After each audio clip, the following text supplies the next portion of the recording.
Hey Doc, what time do you usually get up in the morning? Today I woke up at 4:10. I planned to wake up at 4:30, but got up a little earlier. I like to get at least 8 hours of sleep. Normally I get up about 4:30 or so. Sometimes as late as 5:30 if I worked out extra hard or went to bed later. But typically before 4:30. And how would you describe yourself? I would describe myself as perpetually curious and a lifelong student. And what does a typical breakfast look like? Oh, I love breakfast. It's my first meal of the day, usually after I work out. So typically 8 or 9, maybe sometimes as late as 10:30.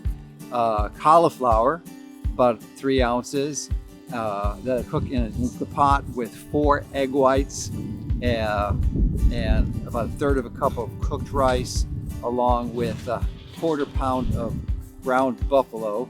And I put a teaspoon of salt and a tablespoon of maple syrup. And it's delicious. Love it. Oh, and I forgot the quarter pound of butter. Where is the coolest place you've ever been? Well, one of my favorite places is, we used to have executive meetings with our team. We had like our 5 people that essentially run the company, and we would do that every quarter. And we went out to Colorado one year with a Class 4 Rapids, which was a guided tour with about 6 other groups that were there. And it was a pretty harrowing experience, and there was definitely risk there. In fact, it was an exercise in teamwork, and I was so proud of our team because we were the only group that didn't capsize their boat. We wound up even having to rescue some of the other people that capsized their raft in the rapids. Name a place that you would love to visit.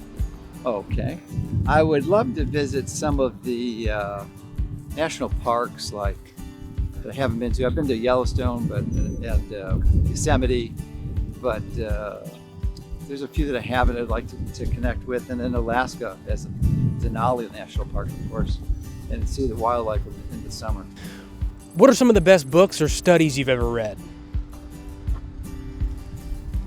Well, one of the life-changing ones for me was a trilogy, actually put together by Gary Renard. He wrote the book Disappearance of the Universe, and it really is a mind-boggling concepts that are pretty radical and change your entire perspective on life. What's the health habit that you're most proud of? Well, probably the fact that I've been a consistent exerciser for over 5 decades. Started in 1968, so that'd be 54 years now. So unfortunately, the first 4 decades or 43 years were wasted on cardiovascular exercise.